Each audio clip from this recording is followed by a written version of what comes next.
Good morning. आज हम लोग देखिए हम लोग अवतल दर्पण की चर्चा करेंगे।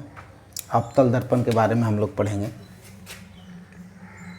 यानी दर्पण हमको पढ़ेंगे। दर्पण में कल हम लोग पढ़ चुके थे भी कुछ। दर्पण में हम लोग पढ़ चुके थे, इसके पहले समतल दर्पण पढ़े थे और समतल दर्पण के बाद अब हमको अवतल दर्पण पढ़ना है। अवतल दर्पण पढ़ना है। अवतल दर्पण concave mirror, concave mirror, concave mirror, ठीक है। अब देखिए हम लोग कॉनकेव मिरर के बारे में एकदम सरल भाषा में समझेंगे हम लोग। देखिए ये जो है एक शीशा हम ले लिए। ये क्या ले लिए? एक शीशा ले लिए। अब ये बताइए, ये अब तब तक शीशा है, मतलब जब तक दर्पण ये नहीं बनेगा जब तक इसको हम एक तरफ जो है कलर नहीं कर देंगे। अब ये कन्फ्यूजन नहीं होना चाहिए कि कलर हम करें किधर, इधर करेंगे कि इधर करेंगे। तो देखिए कलर हमेशा जो है दाहिने साइड में करना है। कलर क्या करना है? हमेशा दाहिने साइड में करना है, क्योंकि वस्तु हमको हमेशा लेफ्ट साइड में रखा जाता है। वस्तु कहाँ रखा जाता है? लेफ्ट साइड में रखा जाता है। तो हम इसको इधर कलर कर देंगे। हम आपको बता भी चुके हैं समतल दर्पण में कि कलर करने के लिए हम जो है कौन सा कलई का इस्तेमाल करते हैं। तो सिल्वर ब्रोमाइड जो है कलर करने के लिए, दर्पण का जो है कलर करने के लिए किसका उपयोग होता है? सिल्वर ब्रोमाइड का। और ये दर्पण बनाने के लिए ग्लूकोज का उपयोग करते हैं, ठीक है। तो देखेंगे, और ये जो है एक लाइन हम खींच दिए जो दर्पण से बीच से होकर के गया, ठीक है। तो इसको कहते हैं प्रधान अक्ष। इसको क्या बोलते हैं? प्रधान अक्ष। इसको क्या बोलते हैं? प्रधान अक्ष या प्रिंसिपल एक्सिस। प्रिंसिपल एक्सिस इसको बोलते हैं, ठीक है। अब प्रिंसिपल एक्सिस का परिभाषा पूछता है तो आप इसका परिभाषा दे सकते हैं। कैसे? देखिए ये जो है दर्पण है, इस दर्पण का नाम हम MN कर लेते हैं, कोई भी नाम दे सकते हैं, ठीक है। ये दर्पण के मध्य बिंदु को क्या बोलते हैं? हम दर्पण के मध्य बिंदु को पोल बोलते हैं। क्या बोलते हैं? पोल बोलते हैं। ध्रुव या इसको पोल बोलते हैं। इसका संकेत हम P से करते हैं। इसका संकेत किससे करते हैं? P से करते हैं। अब देखिए ये जो देख रहे हैं यहाँ से यहाँ तक, ये जो देख रहे हैं दर्पण का चौड़ाई, इस दर्पण के चौड़ाई को हम क्या कहते हैं? द्वारक बोलते हैं। क्या बोलते हैं? द्वारक बोलते हैं। पूछेगा क्वेश्चन कि दर्पण के द्वारक किसको कहते हैं, द्वारक का डिफिनीशन पूछ देगा तो आपको बताना होगा कि द्वारक का डिफिनीशन बताएंगे। दर्पण के चौड़ाई को द्वारक कहते हैं। दर्पण के चौड़ाई को द्वारक कहते हैं। ध्रुव का परिभाषा पूछेगा तो आपको बताना होगा, आप बताएंगे कि ध्रुव जो है दर्पण के मध्य बिंदु को ध्रुव कहते हैं। एक सिंपल परिभाषा ये भी कह सकते हैं। दूसरा परिभाषा है कि ध्रुव जो है एक ज्यामितिक बिंदु है। क्या है? ज्यामितिक बिंदु है। जैसे हम आपको बताए थे कि अभिलंब से कोई कोण मापा जाता है, अभिलंब से कोई कोण मापा जाता है, आपतन कोण, परावर्तन कोण, ठीक है। उसी तरह से यहाँ पर जो है इस दर्पण में एक बिंदु है जिसको P बोलते हैं, पोल बोलते हैं, इसको ध्रुव बोलते हैं। और ये जो है ज्यामितिक बिंदु है। क्या है ये? ज्यामितिक बिंदु है। ज्यामितिक बिंदु है। इसी बिंदु से जो है सभी दूरियां हम मापेंगे। जितनी भी दूरी हमको मापना होगा ये कहाँ से मापेंगे? इसी जो है पोल से मापेंगे, ठीक है। तो दर्पण के चौड़ाई को द्वारक कहते हैं, दर्पण के मध्य बिंदु को ध्रुव कहते हैं, या कह सकते हैं कि वह ज्यामितिक बिंदु जिस बिंदु से दर्पण से संबंधित सभी दूरियां मापी जाती है उसको क्या कहेंगे? ध्रुव बोलेंगे। उसको ध्रुव बोलेंगे, पोल बोलेंगे। अब देखिए अगर इसको हम ऐसे अगर घुमा दें, ये पूरा गोल कर दें, ये ऐसे, ये पूरा जब गोल होगा तो यहाँ पर जो है इसका सेंटर होगा। क्या होगा? यहाँ पर एक सेंटर होगा जिसको हम कहते हैं वक्रता केंद्र। जिसको क्या बोलते हैं हम? वक्रता केंद्र बोलते हैं, या कह सकते हैं इसको कर्वेचर ऑफ सेंटर। क्या बोलते हैं इसको? Curvature of centre. और हिंदी में बोलेंगे इसको वक्रता केंद्र। क्योंकि वक्रता केंद्र इसलिए बोलते हैं कि ये टेढ़ा जो है, ये वक्र एरिया का जो है ये सेंटर है, इसको C से सूचित करते हैं। इसको किससे सूचित करते हैं? C से सूचित करते हैं। अब देखिए ये C और P यानी ध्रुव और सेंटर के बीच की दूरी को वक्रता त्रिज्या कहा जाता है। क्या कहते हैं? ये दोनों के बीच की दूरी को क्या कहते हैं? वक्रता त्रिज्या बोलते हैं, जिसको हम आर से सूचित करते हैं। स्मॉल आर लिखें या कैपिटल आर लिखें, ठीक है, स्मॉल आर से सूचित करते हैं, ठीक है। वक्रता त्रिज्या को हम किससे सूचित करते हैं? स्मॉल आर से। इसका परिभाषा अगर हम देंगे, पहला पॉइंट हमारा क्या हो गया? ध्रुव हो गया, ध्रुव, जिसको पी से सूचित कर रहे हैं। दूसरा पॉइंट हो गया वक्रता, वक्रता केंद्र, क्या हो गया? वक्रता केंद्र, जिसको हम सी से सूचित करते हैं। Curvature of centre, curvature of centre, ठीक है। तीसरा पॉइंट है वो ये सी और पी के लगभग बीच में, मतलब लगभग नहीं कह सकते हैं, माने पूरा पूरा, ठीक है। सी और पी के ठीक बीच में एकदम दोनों तरफ की दूरी समान होगा।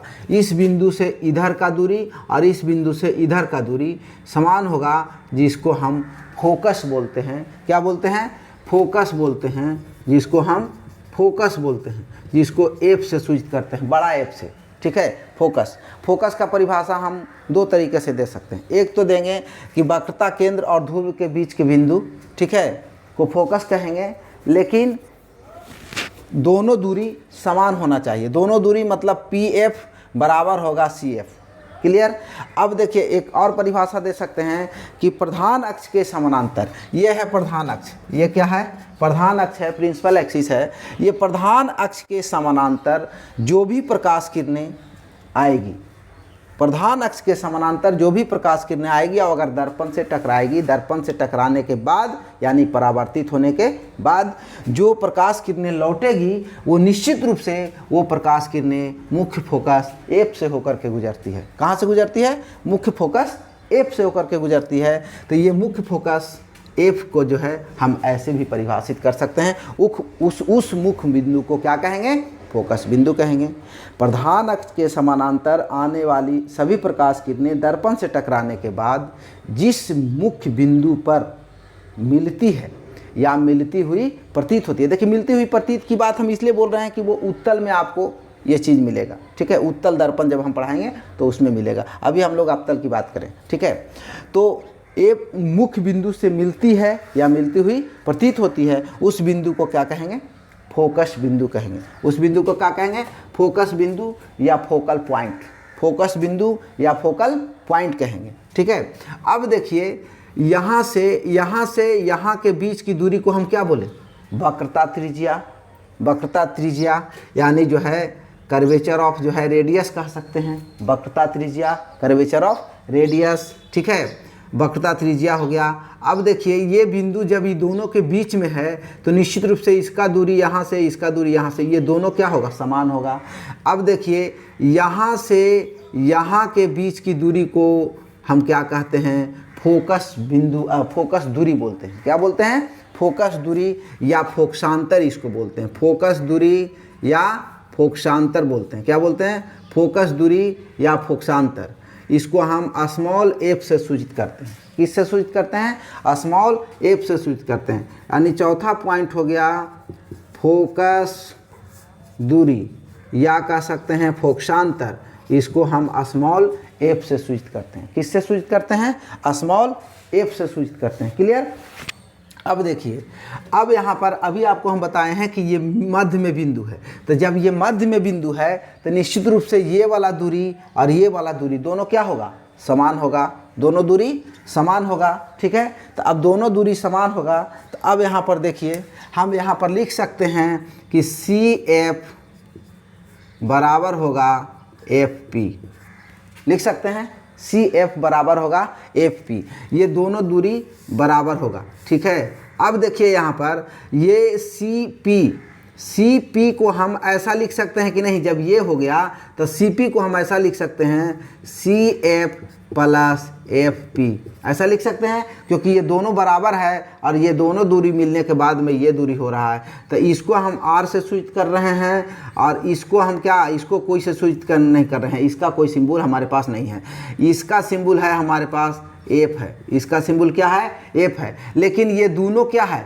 बराबर है, यानी ये वाला एफ है तो देखिए यहाँ पर सी एफ बराबर हो गया कि नहीं, सी एफ बराबर क्या हो गया एफ, यानी सी एफ भी जो है हम इसको एफ लिख सकते हैं। तो इसको हम लिखेंगे आर बराबर, ये दोनों ऐड हो जाएगा एडिशन, तो क्या करेंगे तो आर बराबर क्या हो जाएगा, यहाँ पर गलत लिख दिए 2f, क्या हो जाएगा 2f हो जाएगा।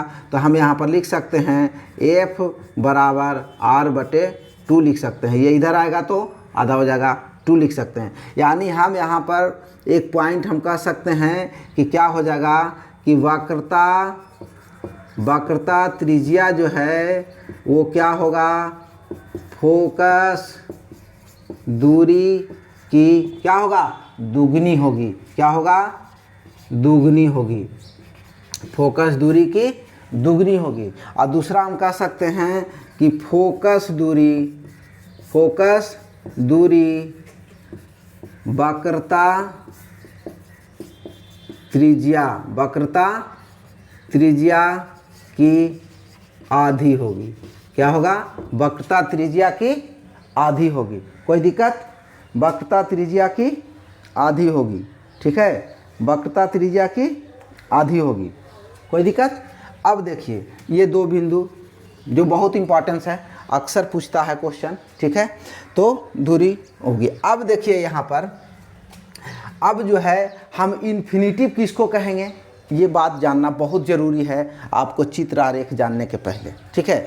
तो देखिए हम जानते हैं कि स्पष्ट दृष्टि की न्यूनतम दूरी कितना है, 25 सेंटीमीटर, कितना है 25 सेंटीमीटर, यानी 25 सेंटीमीटर से कम वाली वस्तु को भी हम नहीं देख पाते हैं स्पष्ट, और इससे जितना ज़्यादा दूरी होगा वो सब क्या हो जाएगा, इन्फिनिटिव हो जाएगा।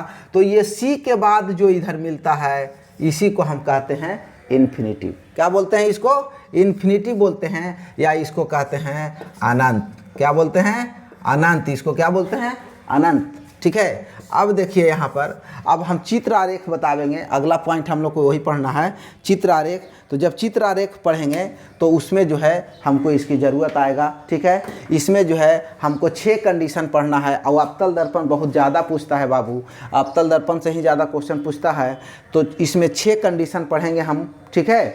अब देखिए अवतल दर्पण का उपयोग नॉर्मली हम जो है, अब देखिए ये क्या कर रहा है, समानांतर प्रकाश किरणों को एक बिंदु पर फोकसित कर रहा है, यानी कहने का मतलब कि हमको ज़्यादा प्रकाश किरण को अगर एक बिंदु पर लाना होगा तो हमको कौन सा दर्पण का यूज करना पड़ेगा, अवतल दर्पण का यूज करना पड़ेगा। इसीलिए इसका उपयोग जो है सोलर कुकर में होता है, कहाँ होता है, सोलर कुकर में होता है, सोलर कुकर में होता है, ठीक है, सोलर कुकर में इसका उपयोग होता है, ठीक है। सर्च लाइट में इसका उपयोग होता है, कहाँ होता है, सर्च लाइट में भी इसका उपयोग होता है, ठीक है। हेड लाइट में इसका उपयोग होता है, हेड लाइट, ठीक है, हेड लाइट में इसका उपयोग होता है, मतलब वैसा जगह पर चिकित्सा में भी इसका उपयोग होता है, ठीक है, चिकित्सा में भी इसका उपयोग होता है। अब देखिए वैसा जगह पर इसका उपयोग होगा जहाँ पर जो है प्रकाश किरणों को फोकसित करके किसी एक बिंदु पर हमको ले जाना, किसी एक बिंदु पर हमको ले जाना होगा, मतलब जमा करना होगा, ठीक है, अभिसरित करना होगा। उस पार्ट को क्या कहते हैं, अभिसरित बोलते हैं, क्या बोलते हैं, अभिसरित करना, ठीक है, एक बिंदु पर अभिसरित करना, भी मतलब निकट, सरित मतलब मिलाना, ठीक है, एक बिंदु पर मिलाना, ठीक है दोस्तों। तो आज हम लोग इतना ही इस वीडियो में पढ़ेंगे। अब अगले वीडियो में हम लोग पढ़ेंगे अवतल दर्पण में 6 कंडीशन जो है वो कौन कौन कंडीशन, वस्तु को कहाँ रखेंगे तो प्रतिबिंब कहाँ बनेगा, ये है दर्पण, दर्पण के पीछे जो भी जाएगा वो सब प्रतिबिंब क्या होगा, आभासी होगा, ठीक है दोस्तों।